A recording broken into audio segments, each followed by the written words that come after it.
Dimonis a l'habitació. Un conte de Montserrat Roig. Narrat per Marina Formoso.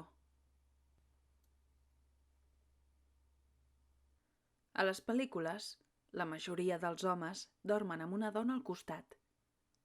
Després de fer a dos un reguitzell d'exercicis gimnàstics que ell no acaba d'entendre, l'home i la dona s'entortolliguen incòmodament i penteixen com la seva gosseta després d'una carrera.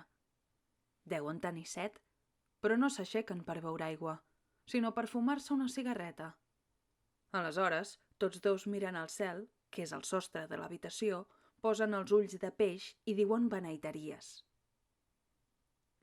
A ell li toca dormir sol des que va néixer. Ha estat una pregunta inútil que ha anat fent des que parla, i no recorda des de quan parla. Per què ell dorm sol mentre els pares espanten junts els dimonis i les pors totes les nits? També ho fan els avis. Ell no deixa de veure dimonis encastats a les parets amb banyes retorçades, barbes amb dues punxes i els ulls plens de sang. Ho va intentar d'explicar-ho a la mare, però aquesta, entendrida amb la dama de rosa, no li va saber donar cap resposta consoladora. «Tanca els ulls i ja no els veuràs», li va dir mentre reflexionava en veu alta sobre la inútil prolongació del casament entre Benavides i Doña Lucía. Fa 5 setmanes que la mare viu aquests 5 minuts decisius tan semblants a la seva vida real. Com pot d'aturar-se davant d'una visió sobtada del seu fill terroritzat en la seva irrealitat? El pare li assegura que els dimonis no existeixen, que allò que veu a les parets no són sinó figures geomètriques que es desprenen de la retina i formen relleus segons la llum i la posició del qui ho mira. No n'ha entès ni un borrall. El pare nega l'evidència dels dimonis.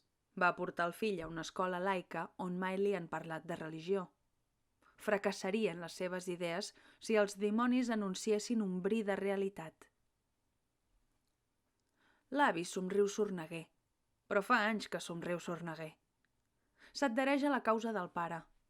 Corrobora que els dimonis no són sinó ombres, deixalles òptiques d'un esperit imaginatiu.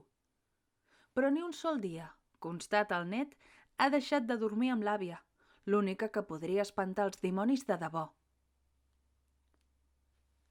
«Reflexos de la teva consciència», li va dir aquesta un dia mentre feia punta de ganxet. No va gosar demanar què era això de la consciència. Potser l'hauria aterrit més que no pas la presència insistent, ofensiva dels dimonis a la seva habitació. Tampoc cap d'ells no li va contestar a quina edat deixaria de dormir sol.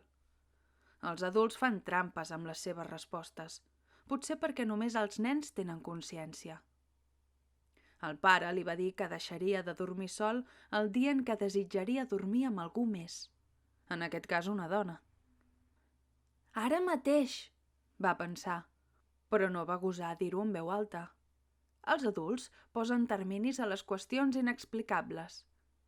I, ara que torna a l'escola, potser allà li ho respondran. És un alumne encara optimista. Pensa que hi ha d'haver algú, en aquest món, que li podria explicar per què només els adults poden espantar-se les pors de la nit en companyia. Perquè de dimonis, això que se'n diu dimonis, sempre n'hi haurà a les habitacions.